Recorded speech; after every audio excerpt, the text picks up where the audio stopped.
अस्सलामुअलैकुम रहमतुल्लाहि व बरकातुहू। Welcome to another vlog. इस टाइम मैं खड़ा हूँ अबू बकर मेट्रो स्टेशन। तो अभी जा रहा हूँ VFS ग्लोबल। डिसीजन आ गया होगा अपने वीज़ा जो अप्लाई किया था, तो उससे पहले बाल शल कटवा लूँ मैंने कहा।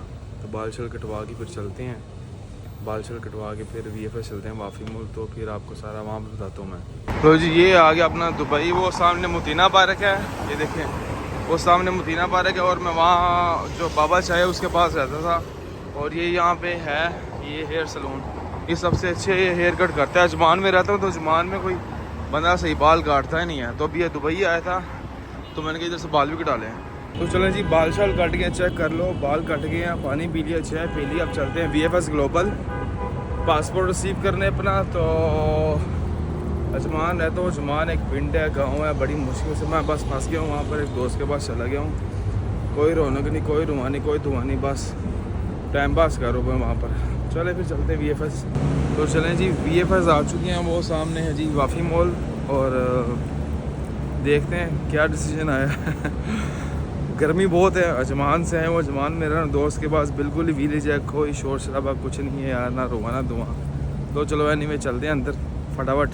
लो जी आ गया आपका VFS। इधर सीधा जाएंगे और लिफ्ट में फर्स्ट फ्लोर सेकंड फ्लोर पे सारी एम्बेसीज है। अभी मैं नीचे आके बैठ गया हूँ, सामने ऊपर थर्ड फ्लोर पे जाना है आपने। 3 से 5 बजे की पासपोर्ट कलेक्शन टाइम है। तो अभी मैं वेट करती हूँ, यहाँ पे 1 घंटा बैठ के कॉल शॉल करता हूँ, टाइम पास करता हूँ, उसके बाद ही चला फिर रिसीव करके अपडेट करता हूँ आपको। चलें जी, VFS से भी निकला हूँ बाहर, नंबर शंबर दिया उन्होंने कहा बैठो, तो वेट किया। उसके बाद तो तकरीबन आधे घंटे बाद बारी आई जाके, और आधे घंटे बाद पासपोर्ट मिल गया है। तो पासपोर्ट रिसीव हो गया, तो मैंने ओपन करके देखा है तो बैड न्यूज़ ये है कि भाईजान वीज़ा नहीं लगा, UK का वीज़ा नहीं लगा। प्रॉब्लम ये है कि उन्होंने ईमेल कर दी थी, मुझे कल ही पता चल गया था कि वीज़ा नहीं लगा।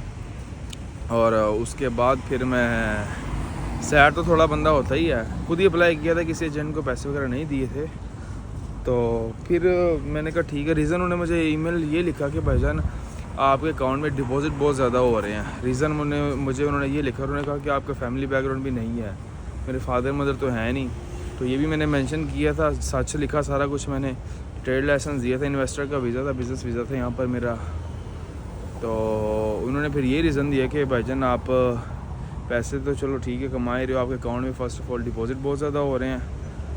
ये अजीब ही मुझे इनका रूल लगा UK वालों का, कि जो शेंजन स्टेट्स हैं, जो वो कंट्री हैं, वो कहते हैं कि भाईजान आपके अकाउंट में पैसे होने चाहिए, ज़्यादा पैसे होने चाहिए, ताकि उनको पता चले कि भाईजान के पास पैसे हैं, जाएगा स्पेंड करेगा, आ जाएगा वापस, तो अपने ट्रिप को मैनेज कर सकता है। बट ये UK का सिस्टम समझ नहीं आया। कहते हैं भाईजान आप अकाउंट में डिपॉजिट ज़्यादा हो रहे हैं, तो पैसे तो मेरे पास कुछ थे नहीं। 24,000 की 24,700 समथिंग की स्टेटमेंट लगाई थी मैंने, किसी से पकड़ के आगे पीछे से पकड़ के ना स्टेटमेंट लगा दी थी मैंने 24,000 दिरहम की ना।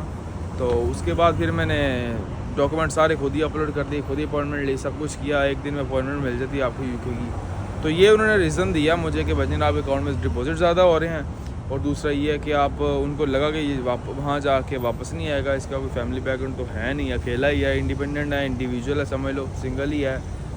और उसके बाद फिर उन्होंने फिर कैंसिल कर दिया। तकरीबन इसको लगे हैं 3 हफ्ते से 21 दिन 19 दिन 31 अगस्त को उन्होंने डिसीजन दे दिया हुआ था।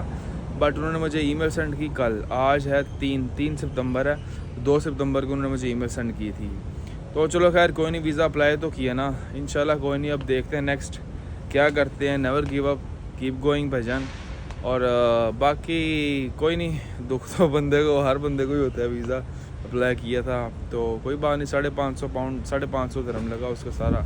तो 600 650 में अप्लाई कर दिया। रिफ्यूज़ल की, हाँ रिफ्यूज़ल की स्टैम्प नहीं लगती, फिंगर्स लेते हैं। बट ये कंप्यूटर में उन्होंने डाल दिया होगा कि इस बंदे का यही है बायोडाटा। तो चलो खैर एनीवे, ट्रैवल हिस्ट्री भी थी 5-6 कंट्रियों की डाला था, बट हो नहीं पाया। तो चलें कोई नहीं, बस ये थी अपनी। और बात ये है कि वो जो एम्प्लॉयमेंट है ना, जो एम्प्लॉयर जो मतलब जहाँ यहाँ पर लगे हुए दुबई में काम कर रहे हैं, जिनकी सैलरी डिपॉजिट हो रही है, वो वीज़ा अप्लाई कर सकते हैं, उनका वीज़ा लग सकता है। सैलरी डिपॉजिट जिसकी मंथली सैलरी डिपॉजिट हो रही है, और एक्स्ट्रा डिपॉजिट ना हो उसके अकाउंट में, कोई एक्स्ट्रा पैसा ना उसके अकाउंट में आ रहा हो, फिर उसका वीज़ा लग जाएगा। अगर कोई जैसे यहाँ पे एजेंट्स है, मैंने रब्ता किया, कहते हैं डिपॉजिट कराओ अकाउंट में, डिपॉजिट कराओ, डिपॉजिट करवाएं हैं, तो उसकी वजह से भाई रिजेक्ट हो गया। तो उन्होंने कहा ये तो कुछ एक्स्ट्रा डिपॉजिट आ गए हुए हैं, 24,000 की स्टेटमेंट ज़्यादा नहीं थी। तो बस अब ये है कि प्रॉपर मेंटेन यूके की ये था, मुझे यूके की वीज़ा रेशो अच्छी लगी थी तो मैंने कहा यूके का अप्लाई कर लेते हैं। वीज़ा रेशो अच्छी थी इसकी ना, वीज़ा रेशो अच्छी थी तो काफ़ी 30 से 40 कंट्री ऑन लेवल आपको वीज़ा मिल जाती हैं। तकरीबन 5-7 यूरोप की कंट्री आ जाती हैं, मैक्सिको आया था, पूरा गल्फ़ आया था, तो मैंने इसलिए अप्लाई किया था। मैंने कहा बेस्ट है, वीज़ा रेशो अच्छी जा रही है। तो मुझे क्या पता वो डिपॉजिट पैसों की वजह से वीज़ा रिजेक्ट कर देंगे, रीज़न यही था। उनको भी ये लगा कि वापस नहीं आएगा। तो बस ये है कि अब प्रॉपर मेंटेन आपकी हो बैंक स्टेटमेंट, और आपकी सैलरी अगर आ रही हो ना मंथली, अगर मंथली सैलरी आपकी आ रही हो तकरीबन 8,000 9,000 10,000 कोई भी है, और स्टेटमेंट आपकी तकरीबन 20,000 दिरहम या 15,000 दिरहम तक भी हो ना, तो आपको वीज़ा इजीली मिल जाएगा, बट एक्स्ट्रा डिपॉजिट ना हो। तो ये थी आज की वीडियो भाईजान, तो ये था मेरा पर्सनल एक्सपीरियंस। तो बाकी इंशाल्लाह मिलते हैं आपको नेक्स्ट वीडियो में, तो मेरा ख्याल रखिए, बाय बाय, अल्लाह हाफ़िज़।